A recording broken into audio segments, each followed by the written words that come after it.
Hello, this is Clint Locklear from Predator Control Group. I've got another question that I've got on an email. I get this one a lot. So we're going to cover why am I getting toe catches when I'm coyote trapping, bobcat trapping, fox trapping. Now we have a lot of other information other on the YouTube as far as setting the traps. We have a podcast at trappingradio2.com that you're more than welcome to go listen to. It's free, and we have a website, wolfernation.com. So why could you be having problems with toe catches in your coyote trap? No, the main reason that this happens, and this is going to be counterproductive to the way that a lot of guys, especially starting out guys, think about trapping, is you have your trap and you've got a very light pan tension with the idea, and I understand the logic behind it, that all of a sudden, as soon as the foot touches the pan or the treadle, whatever you want to call it on the trap fires. The problem with that is the coyote or fox or bobcat is not going to be committed to that trap set. And a lot of the toe catch problems, it's not always the size of the jaw. It's not because you're using a big pan or a standard pan.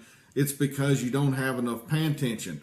Kind of think of it, if you're walking across the floor in your house and you weigh 150 pounds for say, and you could put 100 pounds of pressure on the floor and it looked like every other part of the floor, and all of a sudden it gave way at 101 pounds pressure, you would fall through the floor. So your foot would go all the way through the floor. And it's the same thing when it comes to your coyote traps.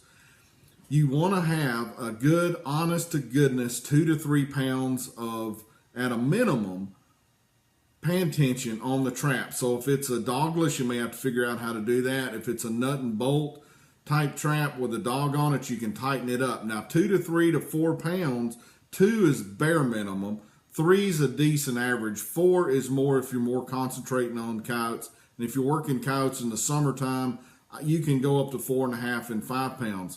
But if you've never actually done this before, to get that tight of pan tension, get a 3-pound hammer, something like that, set the trap, slowly put the hammer on the pan, and if the pan barely fires, then you're about right. If you put it on there and it fires too quick, you're not nowhere near 3 pounds of pressure.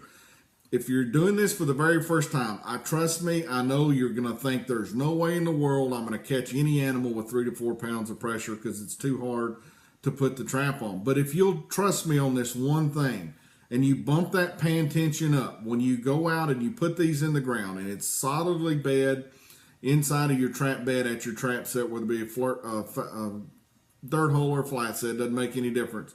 When that animal steps on that pan, it's not going to fire till he has enough weight on the pan till there's nothing he can do about it, and the foot will go to base and the toe catches pretty much will go away.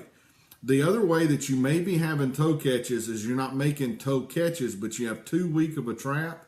And if you have too weak of a trap, that means a lot of times the coyote can pull that to the very last digits, and it gives the impression of that. So keep these things in mind. But if you're having toe catches, the first thing I'd always go to was your pan tension. What is the true pan tension?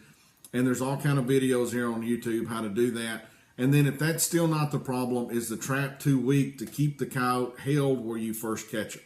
That'll fix a lot of the problems for you if you're having this. Check us out on another website. Check us out on Friday night when we do our trapping radio at trappingradio2.com, where we talk trapping for an hour. We get down and dirty with it, and we have us a good time.